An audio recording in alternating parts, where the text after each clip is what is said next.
இலங்கை வாழ் மக்களுக்கு முக்கியமான செய்தி, அதுவும் இந்த இலக்கம் 1977 என்ற தொலைபேசி இலக்கம் மிக முக்கியமானது. அதாவது இலங்கையில பார்த்தீங்கன்னு சொன்னா, கேகாலை நீதவான் நீதிமன்றத்தில அரிசிய அதிக விலைக்கு விற்றதற்காக 2 பேருக்கு அபராதம் விதிக்கப்பட்டிருக்குது.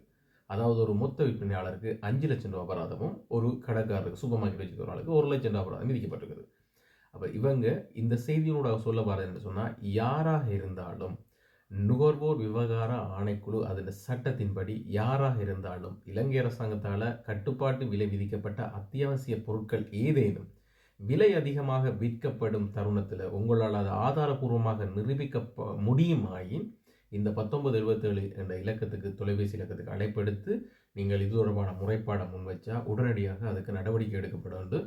அதுக்கு ஒரு உதாரணமாகத்தான் இந்த கலிகமுவ மையமாக கொண்டு ஒரு தனியார் நிறுவனத்துக்கு, அதாவது மொத்த வியாபார நிலையத்துக்கு 5,00,000 அபராதமும், அதே வேளை கேகால பகுதியில் உள்ள ஒரு சூப்பர் மார்க்கெட்டுக்கு, ஒரு சிறிய கடையா இருக்கட்டுக்கும் அவருக்கு ரூ. 1,00,000 அபராதமும் விதிக்கப்பட்டிருக்குது. ஸோ இதை நீங்கள் எங்கே தெரிவிக்கணும்னு சொன்னால், நுகர்வோர் விவகார ஆணைக்குழு அதிகார சபைக்கு நீங்கள் 1977 என்ற தொலைபேசி இலக்கத்தை பயன்படுத்தி நீங்கள் அறிவிக்கலாம். அப்படி உங்களுக்கு எல்லாருக்கும் அதுக்கு ரைட்ஸ் இருக்குது. நீங்கள் தொலைபேசி இலக்கத்தை தொடர்பு கொண்டு, உதாரணத்துக்கு உங்களோட சின்ன பெட்டி கடையாக இருக்கட்டும், நீங்கள் அவங்களோட சேல்ஸ் குறைவு பாவம் பார்த்து போடுறேன்னு சொன்னால் அது உங்களோட பிரச்சனை.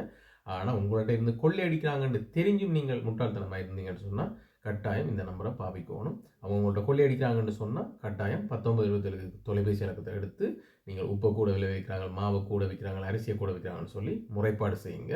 அவ்வாறு நடவடிக்கை எடுக்கலைன்னு சொன்னால் நீங்கள் ஆன்லைனில் கூட முறைப்பாடு செய்ய முடியும். ஸோ இப்போவே இந்த செய்தியை இலங்கை இருக்கிற உங்களோட ஒவ்வொரு உறவுகளுக்கும் கையோட ஷேர் பண்ணி விடுங்க.